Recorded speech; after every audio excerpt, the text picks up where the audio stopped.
행함과 멈춤이라는 제목으로 하나님 말씀 함께 나누도록 하겠습니다. 그 TV 자동차 광고 중에 이런 광고가 있습니다.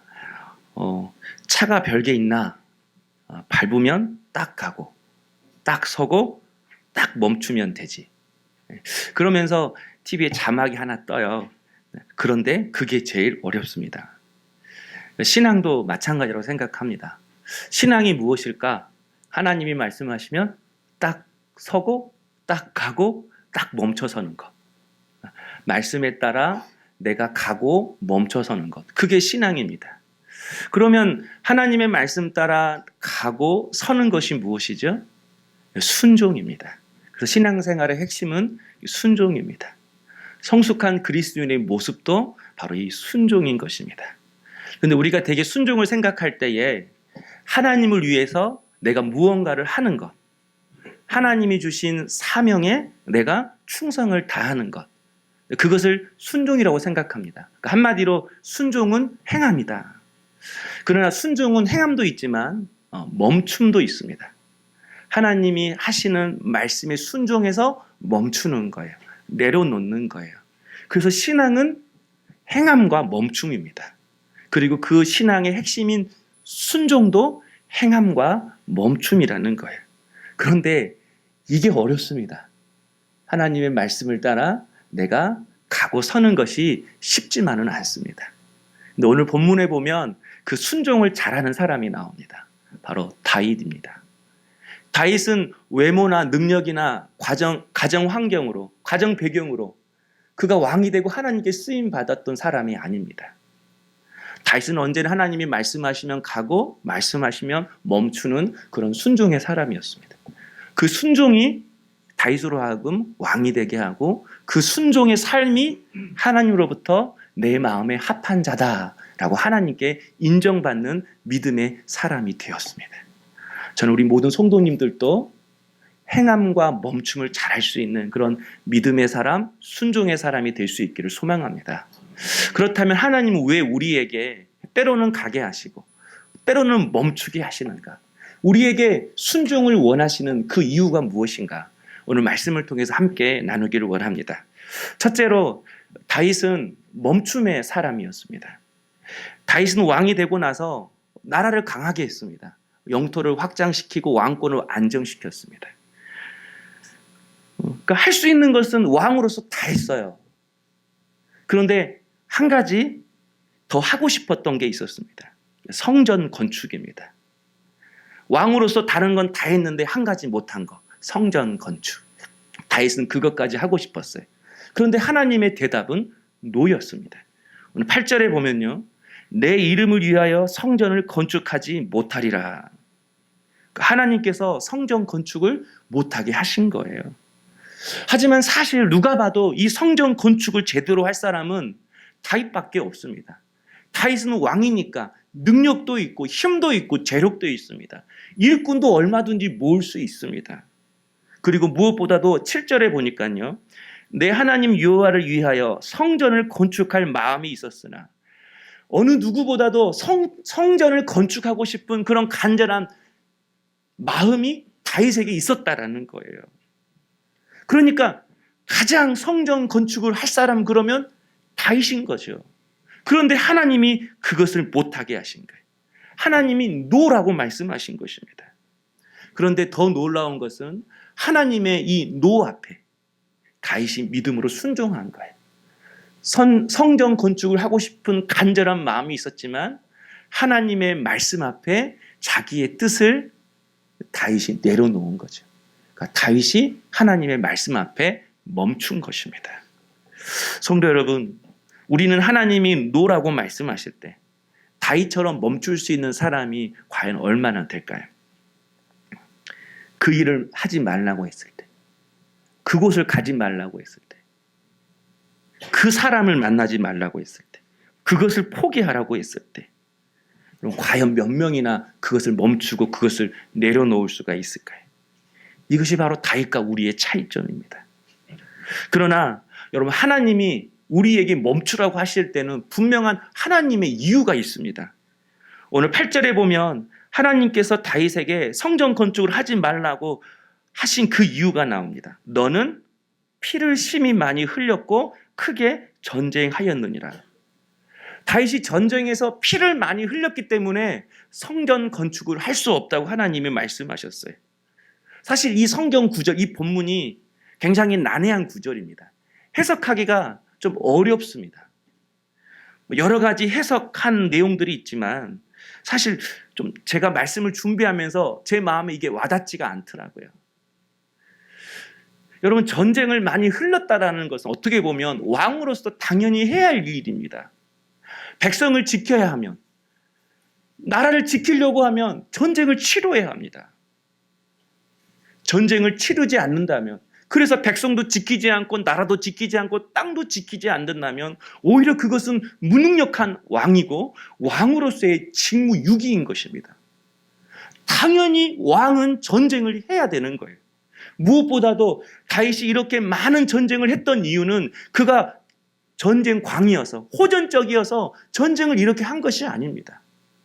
하나님께서 과거에 아담에게 약속하신 땅이 있었습니다.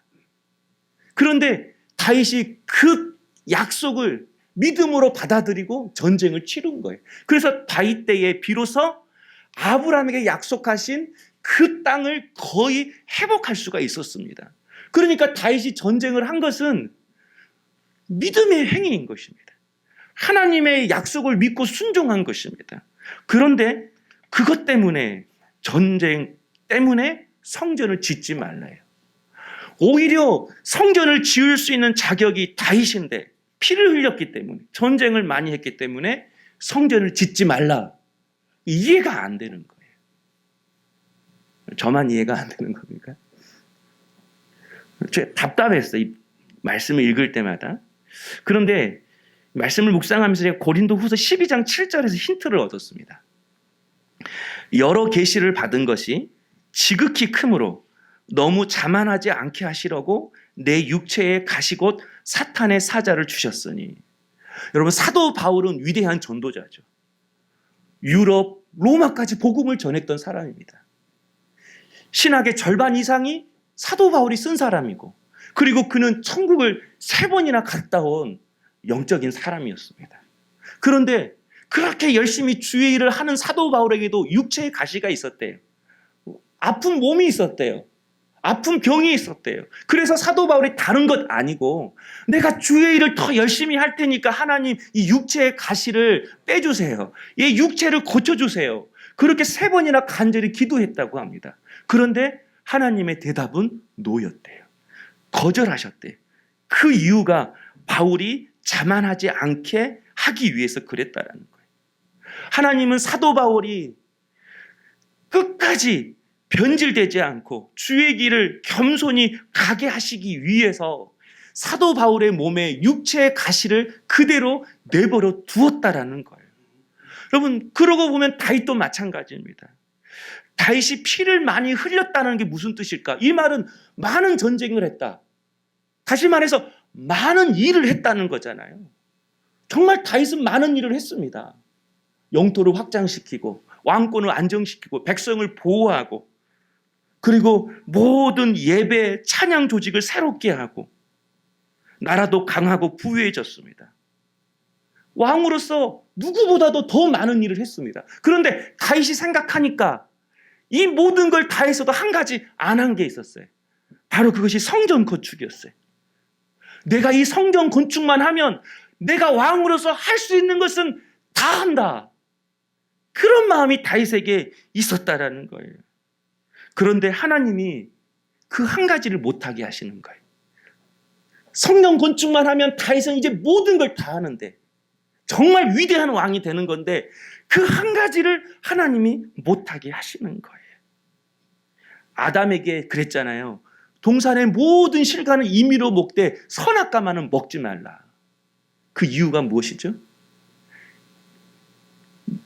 아담, 너에게 모든 피조물을 다스리는 권세도 있고 동산 안에 있는 모든 실과를 먹을 수 있는 능력과 권세와 힘이 너에게 있지만, 그래도 너에게는 순종할 대상이 있어.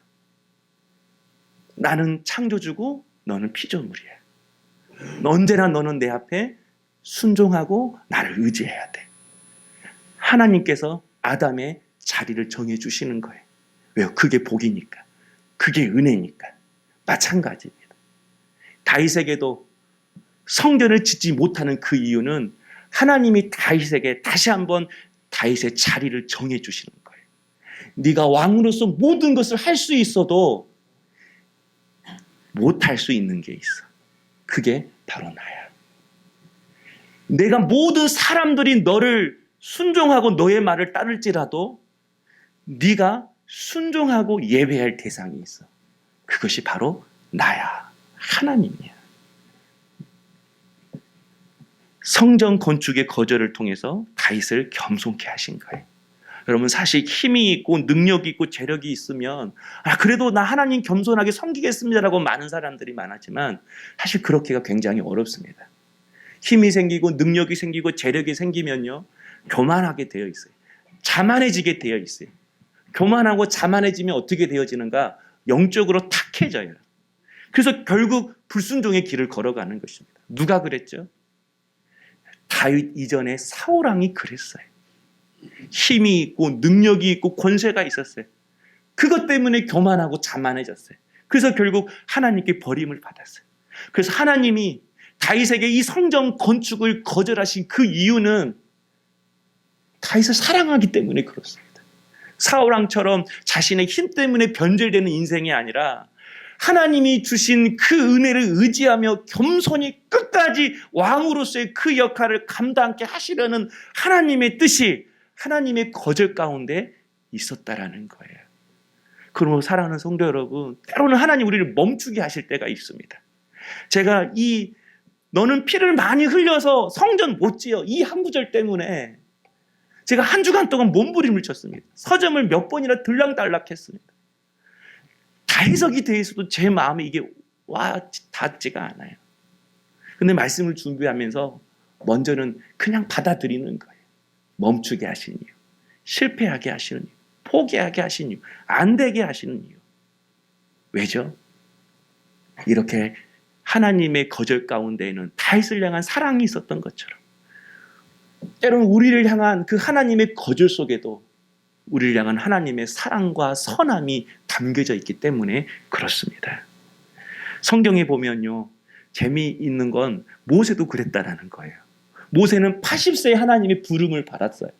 그리고 200만이 넘는 이스라엘 백성들을 애굽에서 건져내고 또 40년 동안 광야 행진을 했어요. 얼마나 많은 일을 했어요. 그런데 광야길을 거의 다 걸어가고 가나안 땅 바로 앞에서 이스라엘 백성들이 물이 없다고 불평을 했어요. 그때 하나님이 모세에게 지팡이로 반석을 명하여 물을 내라 명령하셨는데 모세가 화가 나서 지팡이로 명한 것이 아니라 그 지팡이로 2번 반석을 때렸어요. 그래서 물을 냈어요. 그런데 하나님이 너 내가 지팡이로 명하라고 했잖냐. 그런데 너 왜 화를 내면서 반석을 2번이나 지팡이로 때렸어. 너는 내 거룩함을 드러내지 못해서 너 가나안 땅 못 들어가. 이해가 됩니까, 여러분? 이게 그럴 만한 이유예요? 아니, 80세의 부름을 받고 120세가 될 때까지 광야에서 오직 하나님 말씀 순종하면서 그 수많은 사람들을 이끌고 가나안 땅 코앞에까지 왔는데 그 좀 화냈다고. 그것도 하나님께 화낸 거 아니잖아요. 불순종하고 불평하는 백성들 보고 화내는 건데 너 화내서 가나안 땅 못 들어가. 이유 같지 않은 이유로 갑자기 하나님이 모세에게 가나안 땅 못 들어가 청천벽력과 같은 소리를 하시는 거예요. 그래서 모세도 이해가 안 됐던 것 같아요. 그래서 모세도 하나님 앞에 들어가게 해달라고 신명기 3장에 보면 간절히 기도하는 내용들이 나옵니다. 그때 하나님이 이렇게 말씀하세요. 신명기 3장 26절에 내게 이르시기를 그만해도 족하니 이 일로 다시 내게 말하지 말라. 너 그만 기도해. 너 그렇게 기도해도 못 들어가. 너 그렇게 나한테 애원해도 그건 안 돼. 하나님이 못하게 하신 거예요. 모세도 그랬죠. 바울도 그랬죠. 다윗도 그랬죠. 왜 그랬을까요? 먼저는 해석하려고 하지 말고 그것이 사랑임을 여러분 우리가 받아들였으면 좋겠습니다. 그리고 모세가 만약 가나안 땅에 들어갔다면 어떻게 되었을까요? 아마 모세는 신이 되었을 것입니다. 그가 죽어서도 하나님을 예비했지만 여전히 모세도 신이 되었을 것 같아요. 사도 바울도 육체의 가시가 없었다면 그도 타락한 천사장이 되었을 것입니다. 왜냐하면 내 은혜가 내게 족하다, 그 바울의 고백 속에서 맞아, 순간순간 교만하고 자만하던 자기의 모습을 발견하게 된 거예요. 사랑하는 성도 여러분, 우리를 향하신 그 하나님의 대하심은 언제나 사랑과 선함입니다. 오늘 여러분의 삶 가운데에 안 되는 일, 멈추게 하시는 일, 포기한 일, 그 일이 있다면 여러분 그걸 믿음으로 받아들일 수 있기를 소망합니다. 그리고 더 이상 그 일에 대해서 원망하고 불평하고 마음, 은혜 잃어버리지 말고 다시 한번 멈추게 하신 그 자리에서 하나님의 뜻을 구하는 우리 신실한 성도님 되었으면 좋겠습니다. 그런데 우리가 그걸 잘 못해요. 잘 못 멈춰요. 하나님이 멈추라고 하실 때 우리는 자꾸 가려고 해요. 가게 해달라고 예언해요. 그래서 하나님 우리에게 주신 것이 바로 안식일을 주신 거예요. 안식일이 히브리어로 샤바트입니다. 샤바트. 샤바트의 원래 뜻은 그치다, 멈추다, 그런 뜻이에요. 그러니까 하나님이 안식일을 주신 이유가 뭐예요? 우리는 지금 주일로 지키지만 이 주일에 안식일의 의미를 가져오잖아요. 그러니까 주일에 그치라는 거예요. 7일째는 멈추라는 거예요. 무엇을 그치고 멈추라는 거죠? 삶의 노동을 멈추라는 것입니다. 그러나 단지 삶의 노동뿐만 아니라 걱정도 그만해. 근심도 그만해. 욕심도 그냥 내려놔. 정욕도 내려놔. 그리고 너 게으름도 내려놓고 내 앞에 나와. 나태함도 주일만큼은 내려놓고 내 앞에 나와. 안식일을 통해서, 주일을 통해서 우리로 하여금 다시 한번 나를 멈추게 하시는 거예요. 그래서 내가 걷고 있는 이 길이 정말 하나님의 뜻이고 기뻐하신 일인지를 점검하라고 우리에게 이 주일을 허락하시는 이유가 있는 것입니다. 이 주일을 통해 정말 내가 순종할 대상이 누구이고 의지해야 할 대상이 누구인지 다시 한번 깨닫고 하나님을 의지하라고 우리에게 이 거룩한 주일을 허락하신 것입니다. 여러분, 좋은 차는 잘 나가는 것도 좋은 차지만 좋은 차일수록 잘 멈추는 거예요. 브레이크가 없는 차는 여러분 위험한 거잖아요. 삶 가운데 멈춤이 없는 인생은요, 브레이크 없는 차와 같아요. 여러분, 주의를 그래서 주시는 것입니다. 오늘 이 주의를 통해 여러분 멈춰야 할 것들을 멈추십시오. 여러분의 욕심을 멈추십시오. 여러분의 마음속에 있는 유혹들을 멈추십시오. 여러분이 지금 걱정하고 염려하는 것들을 내려놓으십시오. 하나님을 향한 나태함과 게으름도 이 시간 다시 한번 끊으십시오. 그래서 다시 한번 우리의 삶, 우리의 신앙이 싱싱해지고 생명이 넘치는 우리 사랑하는 성도님 될 수 있기를 주님의 이름으로 축원합니다. 두 번째로 다윗은 행함의 사람이었습니다. 그러니까 순종은 행함입니다. 다윗이 성전 건축을 할 수 없었지만 대신 하나님이 다윗에게 허락하신 것이 있었어요. 바로 그것은 성전 건축이 아니라 성전 건축을 위해서 준비하게 하신 것입니다. 그래서 본문 2절부터 5절까지의 내용을 보면요, 다윗이 성전 건축을 위해서 무엇을 준비했는지가 나옵니다.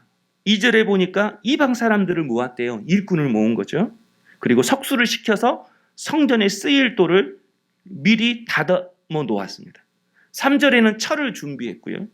그리고 하나님의 제사에 쓰일 노굿을 위해서 놋도 많이 준비했다고 합니다. 또 4절에는 최고의 건축 자재인 백향목을 많이 준비했대요.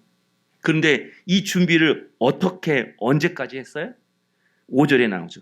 내가 이제 그것을 위하여 준비하리라 하고 다윗이 죽기 전에 많이 준비하였더라.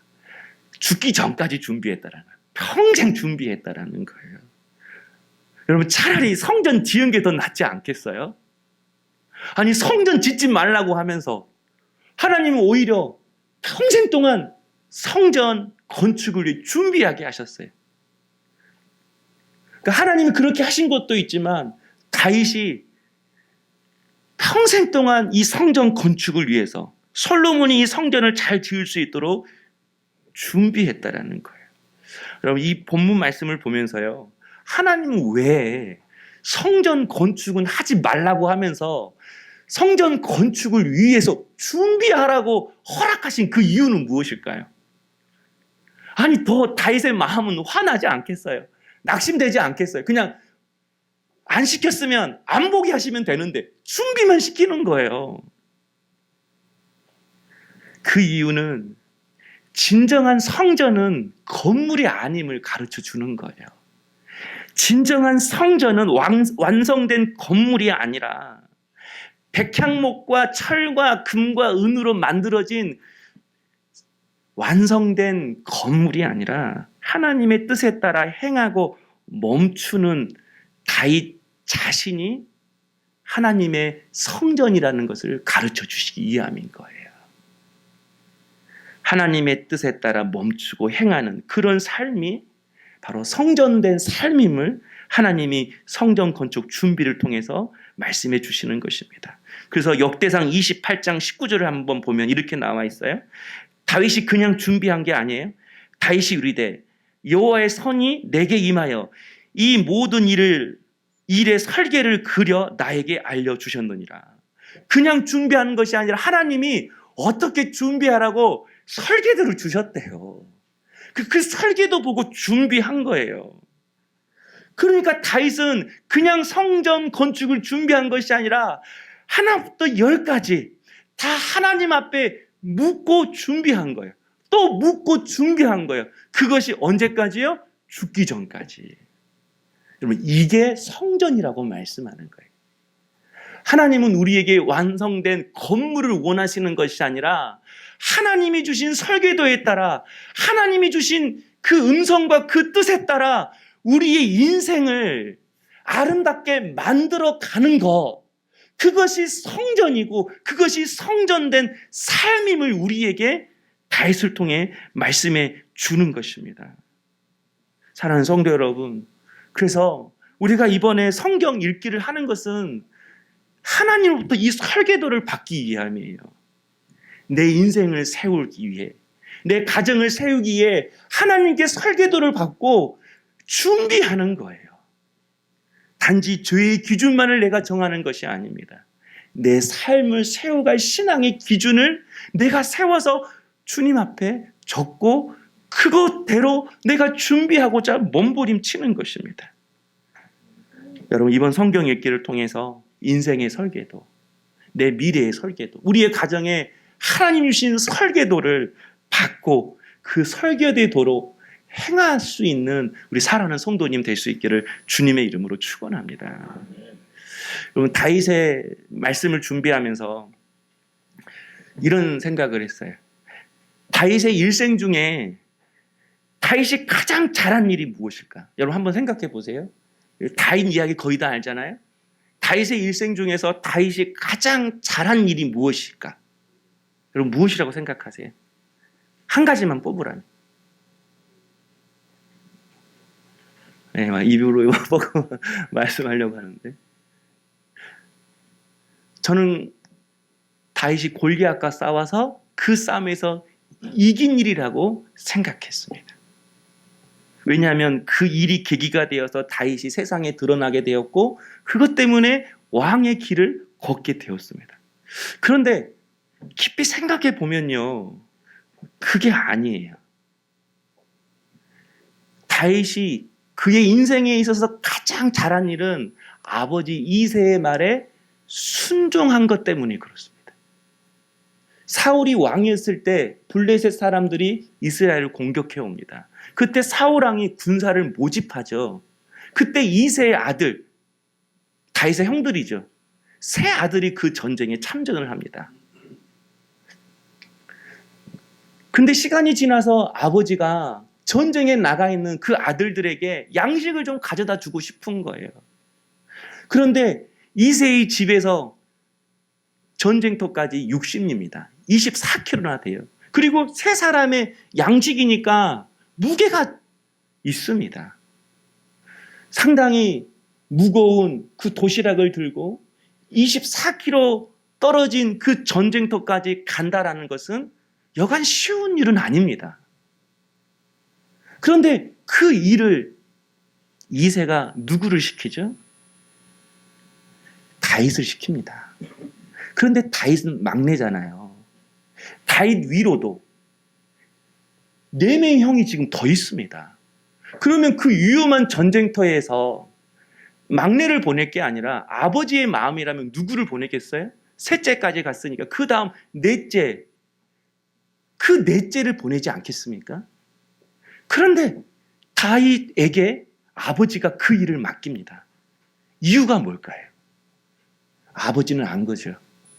이 먼 거리 무거운 것을 들고 가라고 했을 때 아무런 불평 없이 순종하면서 갈 사람은 누구밖에 없다라는 거? 다윗밖에 없다라는 거.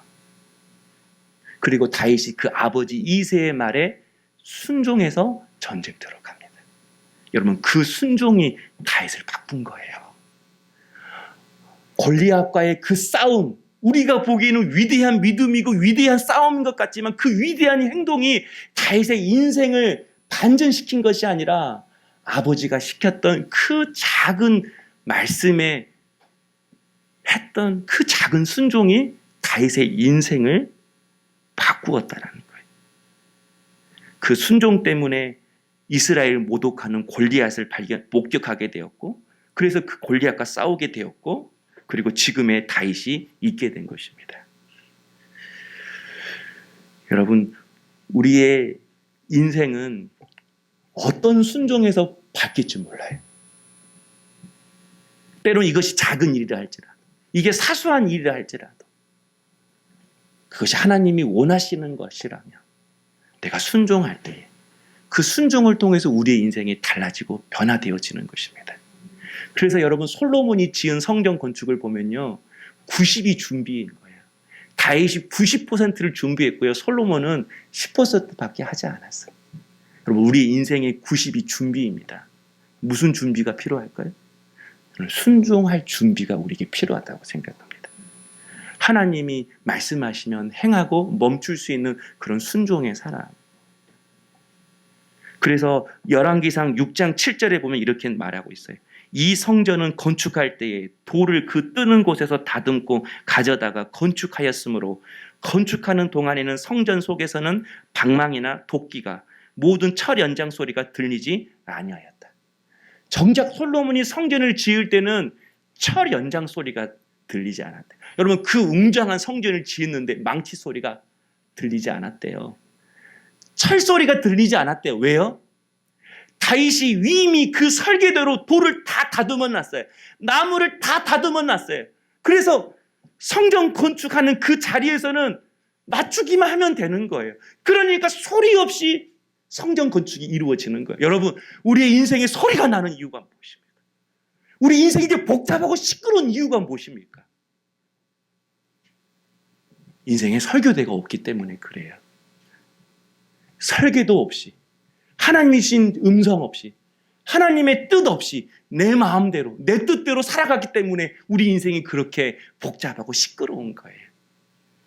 그러나 하나님께 설계도를 받고 그 설계도 따라 순종하는 인생은, 그 설계도 따라 행하고 멈추는 인생은 하나님 때에 아무 소리도 없이 그 일이 이루어지는 거예요. 그 열매가 이루어지는 거예요. 사랑하는 성도 여러분, 우리에게 설계도를 주시기 위해서 하나님이 우리를 멈추게 하시는 것입니다. 오늘 이 예배를 통해 다시 한번 여러분, 우리 인생의 설계도를 받기를 원합니다. 그리고 일이 풀리지 않고 하나님 멈추시게 하실 때, 그때는 모든 것 내려놓고 그 자리에서 멈춰서서 하나님의 뜻을 구하는 주의 종들 될 수 있기를 소망합니다. 그리고 나서 설계도를 받고 행해도 절대 늦지 않아요. 절대 부족하지 않아요. 하나님의 길이 더 빠릅니다. 하나님의 방법이 더 선합니다. 하나님의 방법에 더 놀라운 역사가 있습니다. 말씀을 통해서, 또 가을 이 성경 말씀을 통해서 나의 신앙의 기준, 내 인생의 설계도, 우리의 가정의 설계도, 내 자녀의 설계도를 받고 그 설계도에 따라 행하고 멈추며 나가는 우리 순종의 사람 될 수 있기를 주님의 이름으로 축원합니다.